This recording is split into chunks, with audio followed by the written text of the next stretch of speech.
know if you could see it. Okay, great. So thank you very much for the invitation. This presentation is part of the Open Science UNIL tour that we've been doing since last year. You are the last stage of the tour, so we're very happy we're finishing it today. And I am actually doing it with my colleagues of UNIRIS, Gérard Bagnou, who is the director of the service, Carmen Jambet. And we're also going to give the floor to the colleagues from the DCSR who are going to talk to you about how to store and how to work with your data. It's Roberto Fabretti, director of DCSR, who will speak on that behalf, on that subject. So Gérard, do you want to start or? Yes, good. Okay, he's going to, yeah, go ahead. Okay, so I will just present briefly if I can move the presentation forward. Yep. Okay, so that will be our agenda for today. So I will briefly talk about the open science strategy, and then Michaela will do the open access news, and my colleague Carmen Jambet will do the open research data, and we'll finish with the DCSR and some questions if you have any. So for the open science strategy, I will be very brief. We did this open science strategy in 2019, and we defined 5 priority axes. One is the governance, another one is organization, tools and infrastructure training, and also new culture and communication. I put here the link. You will find the strategy. Actually, it's a paper of like 15 pages, and you will get to the strategy by clicking to the link. Just briefly, so the governance, the aim of this point is to write policies, process and guidelines to support the UNIL's visions. So strategy is one of, it's the main policy actually, but we also have some directives, and my colleague Carmen and Michaela will talk about this later. For the organization part, the aim is to set up administrative and support structure that ensure an inclusive participation of researchers. And we work very closely with all the faculties and the researcher and the consultant recherche inside the faculties for these objectives.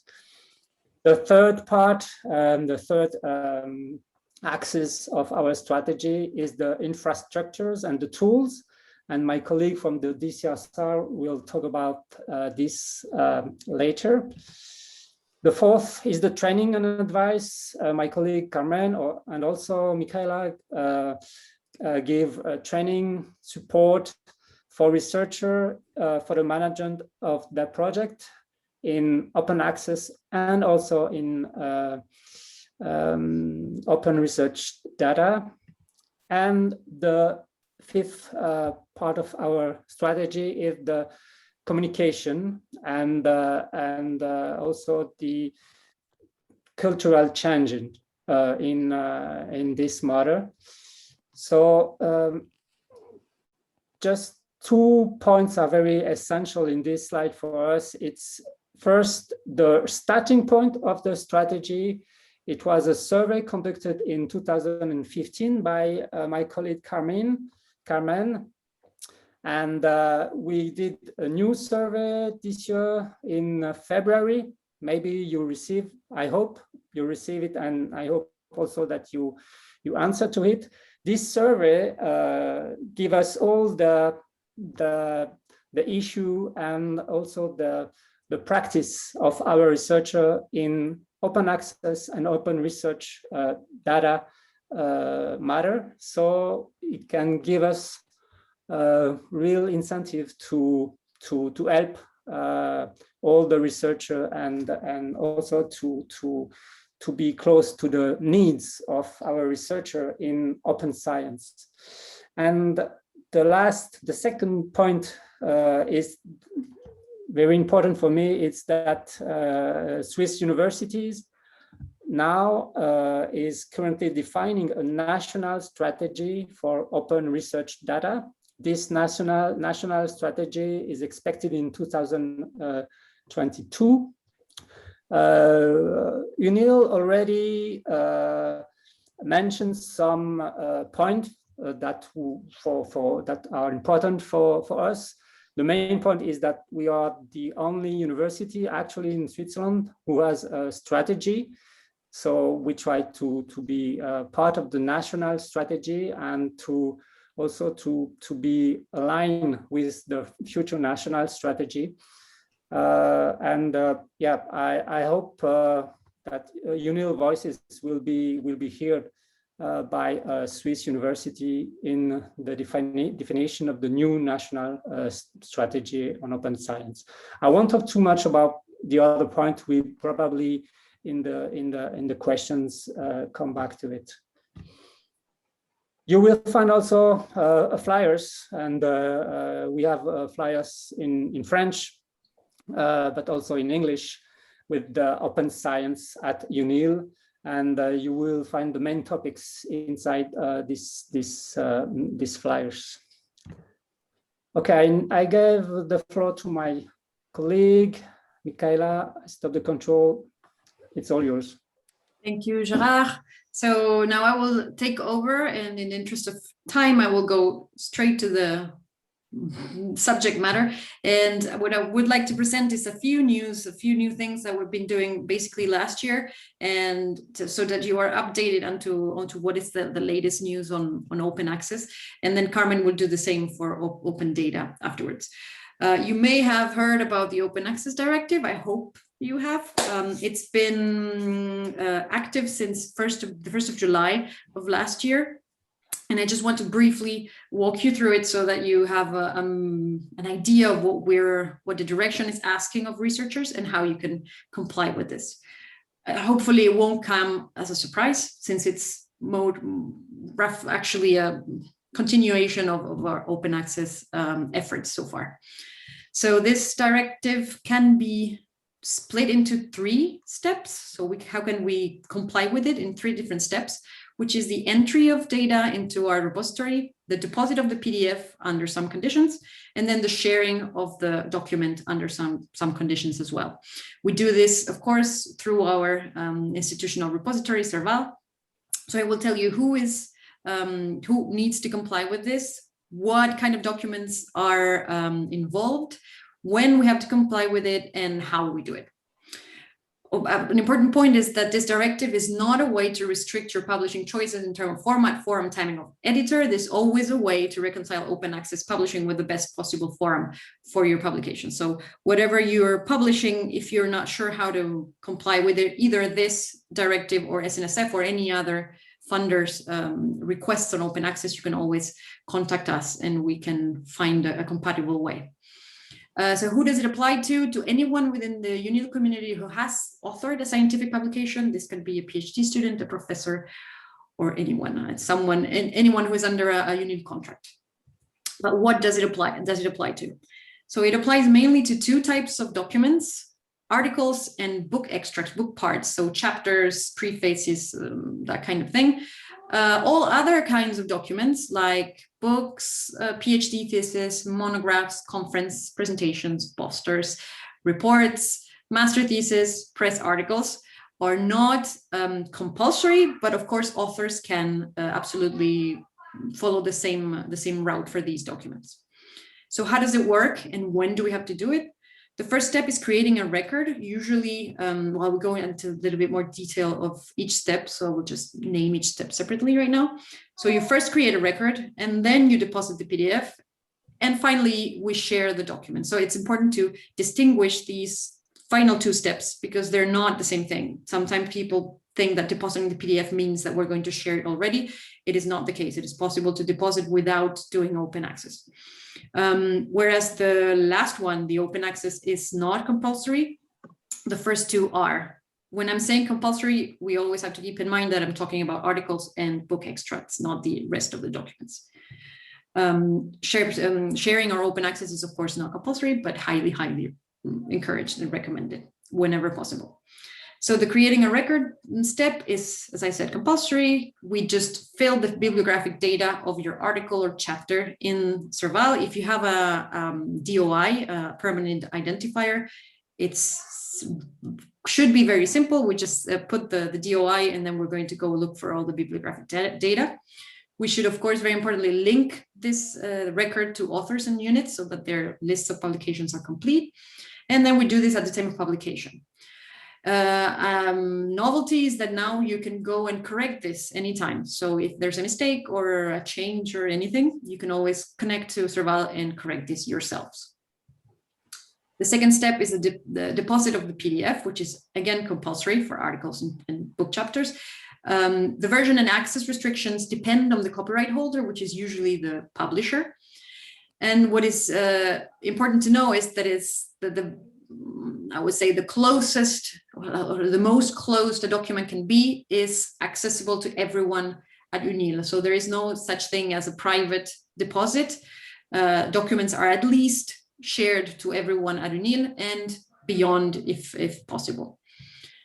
Another thing is that authors cannot modify or eliminate PDFs for archival reasons. So once you have your PDF, you have to be really sure that it's the good one, so that then we don't have to do manual things behind it. And lastly, the sharing. We strongly encourage open access, and it's required by several, if not all, funding agencies. All types of open access are accepted: gold, platinum, hybrid, and delayed or green open access. And of course, this means that the documents have public access. Everyone can access them through the internet. So this is a small graph, but since you have a very heavy agenda, I will go into details, but you can look at it. And whenever, if you have doubts on how to open a certain document, you can always contact me or us at open.access@unil.ch. And then I'll be happy to help you kind of like navigate this jungle. An important thing to note, however, is that what isn't open access. So sharing in share slides, academia, ResearchGates, or your own website is not open access, not valid open access for us or for any funder. So if you need to comply with open access mandates, sharing in these is not a viable way. What you can always do is deposit legally in Serval and then share the link to that file in the other social networks. So if you're active on academia or ResearchGates and you want to share your work there, then I would strongly suggest depositing in Serval and then sharing the link in these platforms. Every author is responsible for their own content in Serval, so it should be in your best interest to make sure that it's up to date. And for previous publications, authors can create records for them, but it's not compulsory. And the deposit as well is possible, but not compulsory. With respect to funders, authors must comply first with their external funders requirements. So the SNSF or Europe or any other funder who may be funding your research. But the first two steps, the entry and deposit steps, are always apply, even regardless of who your funder is. There is a research page on our Open Science website. So there is a small video short video that will explain roughly what I just said, and the full text and just a little explanation as well underneath, just to make it clear what we expect from you. I'll just go right through the second news, which is the licenses with publishers. This might be more interesting to you. So we have several contracts which have been actually negotiated at a national level by the consortium of libraries to negotiate different deals so that our authors can both read the articles or the journals and publish in them in open access without having to pay themselves. So right now we have 5 different what we call read and publish agreements, which are with, I'll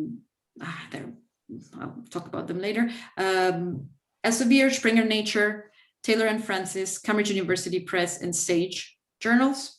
And we also have some other special agreements with other publishers, which are all listed in this page. So this page should be an important page. It's right underneath the Directive of Open Access in our Open Science website. And here I just keep all that information up to date. So if we're planning on publishing somewhere, you can go there, check if we have an agreement with the publisher, and you should always make sure to check the lists of journals that are included on the licenses, because they're not all included. So in each publisher, you will find an Excel sheet which show which actual journals are included in the license. Just as an example, we have with Elsevier, it's actually the oldest read and publish agreement we have, which is valid since 1st of January 2020. There are both gold and hybrid journals that are included, and we have quota. So that's an important point as well. With some of the publishers, we have quota that we cannot, let's say, overshoot every year. So with Elsevier, we have 3,000 a year, which is, I think, more than enough. I'm talking about Swiss level publishing. So it's for all Switzerland, 3,000. With Springer, it's the same thing, but we have a far lower threshold. This year it's 1,400, and last year we got very, very close to finishing it. So we're not going to get to the end of 2021 with publishing credits. So bear in mind that if we're getting to the end of the year, maybe you can just contact us to see if we still have publishing rights with the publishers. And of course, it should be the corresponding author that is affiliated to UNIL CHUV. This year we have 3 new, Taylor and Francis, Sage, and Cambridge University Press. You'll find all the information of those licenses on the website. And if you have any questions, you can always contact me and I'll do my best to answer. Last thing, we have a few resources. We have a Moodle self-paced on open access course. I should be releasing the English version of this soon, in the next month or so. So it's quick, it's easy. It will just give you the overview of what open access is, how it relates to copyright, and basically how to use Serval as well. There's also Papago, which is your personal open access assistant, which is a little program that will ask you a few questions, and it will then spit out a list of a couple of sheets that will give you the explanations you need for your specific situation. So who your funder is, what the journal you're publishing is, and it includes now read and publish agreements. So if you're planning to publish in one of the journals with which we have an agreement, it will show up on the sheet, and it will tell you you won't need to pay to publish in open access. And last but not least, there's the SNF OA check, which is a tool that was released by the the Swiss National Science Foundation last year. You can find yourself in the tool, and it will give you this little report that will show you where you're at with your open access, I would say, percentage. And the nice thing is that the black column over there is the closed one, and the second page will tell you which those articles are, and if you're able or not to share them already, because you might be over the embargo period. So it's a very interesting tool. It's not perfect, it's far from perfect, but it will give you an idea and help you start increasing your open access share. So thank you, and I will give the floor to Carmen, who will talk about the open data news. Carmen, do you want to take the control? Yes, if it's possible. You can ask for the control, and then I'll give it. So, can you see the button? No. Okay, maybe I can find you myself, Carmen. Yeah, okay, I'm sending it. Okay, I have it normally. Yeah. So, hello everybody. I'm gonna present you the news related to the open data issues. So first of all, the Directive 4.5 concerning the processing and management of research data. So this directive of the direction was adopted in June 2019. It was a kind of response of the growing needs of researchers, but also the faculties of storage capacities. So it was a great opportunity to install some rules of management of research data. So I've just added the link. You will be able to find the document online. These directives regulates all the processing of research data management, so data storage, data archiving, or data sharing, data deposit, and also the questions of roles and responsibilities of the different stakeholders involved, for example, researchers or central services, universities. And the directive also defines the different costs for one part, the use of the resources of the DCSR, so Division de Calcul et Soutien à la Recherche, but also tarifications for data archiving in a long-term preservation way.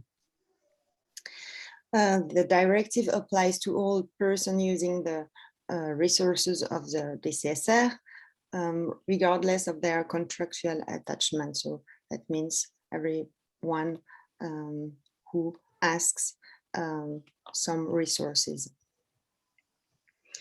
Of course, it was important to define the field of the directive. So this applies to research data by opposition to non-research data. So the university considers, you have the terminology here, that research data are the data that you will collect, produce during your research project.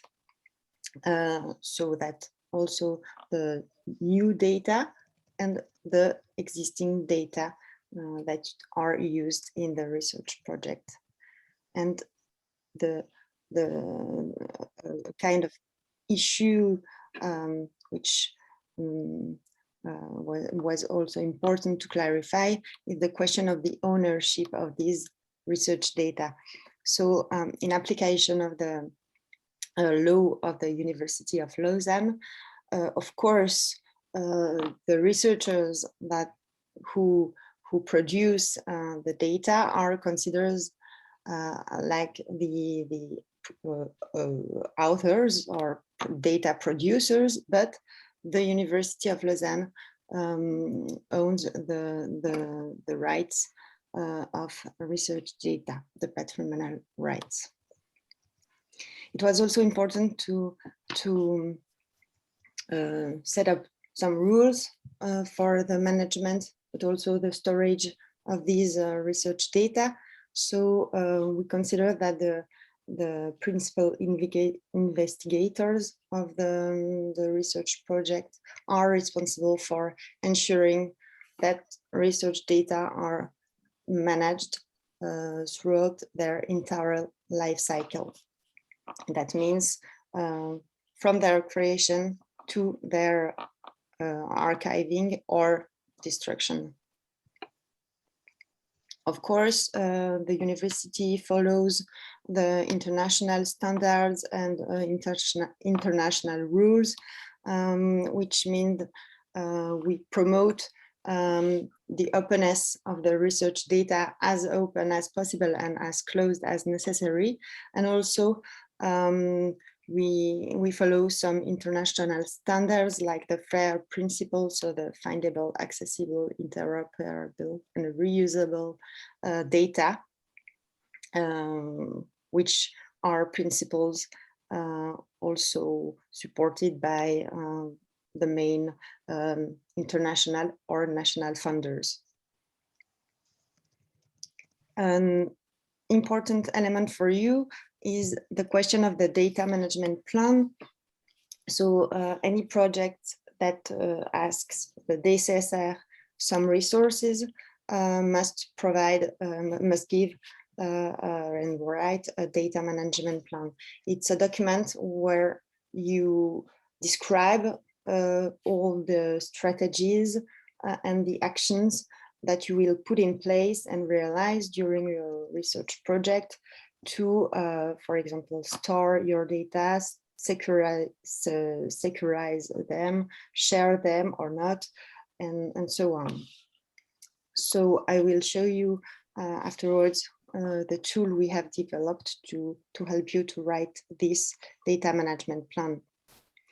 For the projects that do not use the resources of the DCSR, it's strongly recommended to do a DMP because it helps you to consider some certain problematic issues, for example, ethics or data security or data storage, and so on. Also a question, the question of the preservation or long-term preservation of the research data is mentioned in the directive. So at the end of the project, and also we follow the same vision than the national and international funders, research data should be archived and preserved through a data repository in order to ensure their long-term preservation and also their reuse by yourself or other colleagues. And an important thing is that the choice of the data repository should include the question of a non-commercial repository and also ideally a repository that fits with the FAIR principles. It's important to keep in mind this question of a non-commercial repository, which is required.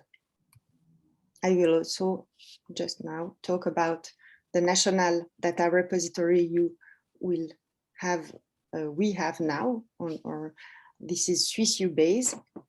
So it's a national project funded by Swiss universities from FORCE, UNIL, University of Zurich, DASH, and Switch. And it's the idea to provide national data repository for the world research disciplines, which ensures the long-term preservation of research data, but also provides information related to the research projects who are described in it. So it has been launched from, yes, in the beginning of February. It's in its test phase, but it will be soon available. And maybe some of you have used other non-commercial repositories like Zenodo or Dryad, but here we will have a national and kind of UNIL solution for the world research data produced here. And the advantage of Swiss UBase is the main services associated to the data deposit.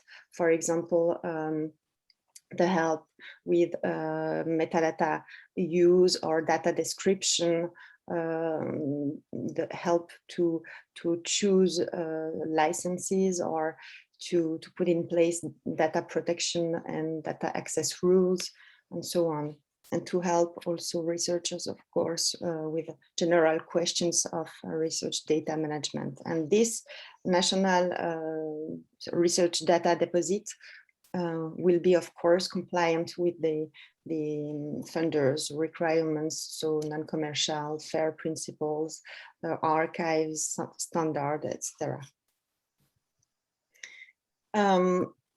Some current projects we are developing interactive content for online self-training modules, so it will be integrated in our websites, and this kind of capsules will be on several topics like the DMP, the use of DMP online, the best practices in research data management, how you should organize the data, document them, archive or sharing them, etc. And also with Michaela, we have a platform, Open Science course for researchers and PhDs. And another one new in open data, it's our tool, DMP Online. You can see here the web page, which is the tool who allows you to write online your DMP. And well, so you can create an account, and then you can see you have your dashboard where you have your different projects on it, your different DMPs associated to your research projects, and you can give information on your research projects, for example, the dates project starts, when it starts, when it ends, also the kind of funder associated to the projects, the contributors of the projects and their roles in the research projects, and you can then write your data management plan and answer the questions who are generally all the same. So we didn't reinvent the wheel. And a kind of something that should interest you is that in the DMP Online you can add comments with collaborators that you should have or you had defined previously. You also have a specific guidance from the university, and you can also share your DMP, set up the visibility of if it's private or public, invite collaborators if you are co-writing your DMPs, and request feedback. So if you have problems with when you are writing your DMP, you can ask us feedback, and of course you can also download your DMP in order to share it. An important thing is that this tool also you can also upload the SNSS, Swiss National Science Foundation template in it. So if you have a project, or if you want to submit a project in SNSF, you can before write your DMP here, ask us feedback, and then copy paste the content in MySNF.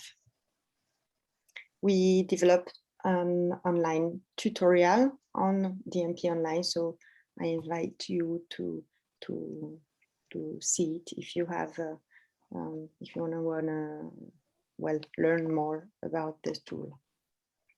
And I finished my open data part. Thank you, Carmen. We will briefly give the floor to our colleagues from the DCSR. Can you, I will stop sharing actually, so that they can share their presentation. Are you able to share your screen? Yes, if I can, but I can't for the moment.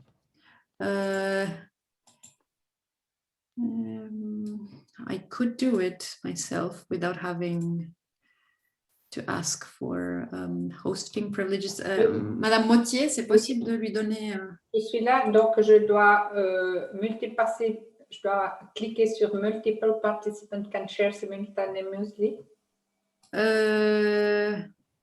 Moi, j'ai juste one participant can share at a time. Ah, ok, essayez. À mon avis. Sharing option. Sinon. Multi-participants ou all participants, c'est déjà validé. Est-ce que vous voyez le bouton? Who can start sharing when someone else is sharing? All participants ou only host? Michaela, vous êtes en train de partager votre écran. Ah, pardon. Voilà. Maintenant, c'est bon, vous voyez le bouton? Ouais, maintenant je peux... Ok, parfait. Désolée, c'était ma faute. Je ne sais pas ce que je... Non, c'était ma faute, désolée. Non, mais est-ce que je dois modifier quelque chose? Non, c'est tout bon. C'était juste que je n'avais pas arrêté de partager l'écran. C'est ça. Ah, ok, d'accord. Okay.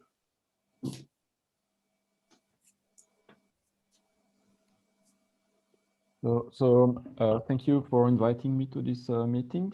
I will briefly try to introduce the services of the DCSR. So the DCSR is named Division de Calcul et Soutien à la Recherche. So the important part is not only the calcul, computation, but also research support, because our missions are to provide to the University of Lausanne computing resources, storage resources, but also applicative support with HPC, machine learning, databases, web apps, and so on, for both sensitive and non-sensitive data. So it has been established in January 2019 because beforehand the university was relying on different providers to for their high performance computing and storage needs, and most faculties had their own high performance computing infrastructure on site. So the management of a university decided to centralize that and we established a new division in the Centre Informatique. So in March 2019, we set up the first cluster, and in November 2019, the second cluster called Axiom. So during the course of 2020, we have provided the university different courses about HPC, and the end of 2020, we were able to provide virtual workstation and servers to the users of the university. So I am the manager of the DSASR. We have different people to provide these services. Our HPC system is managed by Yvonne Roche. I manage most of the storage of the DCSR, and we just recruited a new system administrator, Marco Barroso. The applicative support is provided for the HPC part by Emmanuel Jeanvoine and Etienne Orliac. For machine learning and data science, we have Philippe Jacquet, and for database and web development, we have Thierry Lombardo. So the structure is the following. We have a scientific advisory board that meets twice a year, which defines the strategy and promotes the services of the DCSR to the different faculties, and to arbitrage the resource usages between all faculties. And we have an executive board which implements the strategy defined by the scientific advisory board, and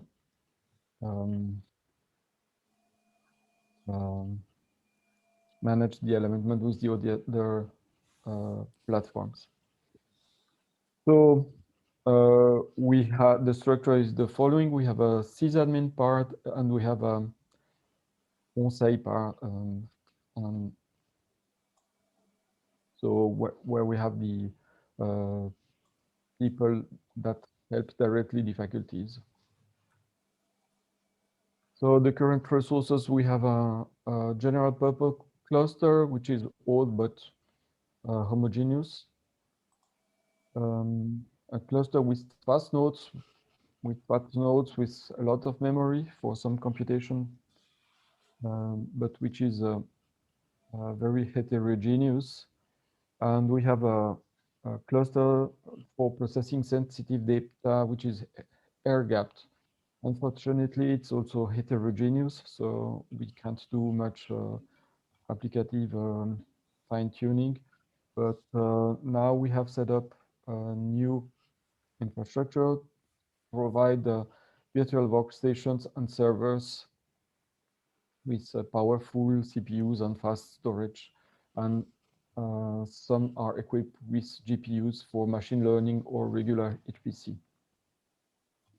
So the future resources will be a new cluster, which will be put in production in the next weeks with a new storage with 72 nodes with quite a lot of memory, and some will be equipped with NVIDIA, the latest GPUs, and the fast network.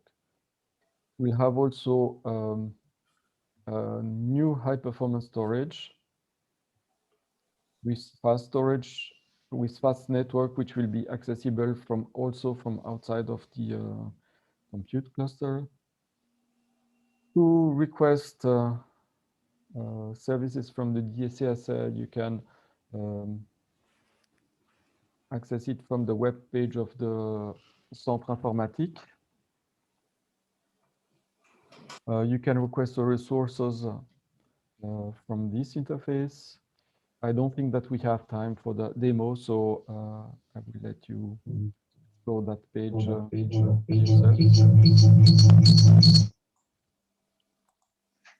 To request support, you have to send an email to helpdesk@unil.ch with a DCSR in the subject, so that it's redirected to our queue, and we have a wiki to help users with our services. So for HPC, our services are code optimization, algorithm review, and general optimization, but also code parallelization and GPU CUDA programming. For applicative support, we can help you developing the pipeline and help you install local software. We also provide courses for best practices on our clusters, and a new set of courses will be available soon. So we also provide consulting on machine learning, and we have provided a course about machine learning for beginners. So that's all for me. Thank you, and I can answer questions if you want. Yes, thank you. I think that we can now go to the questions. If you have any, you're welcome to just speak up or write them on the chat. Either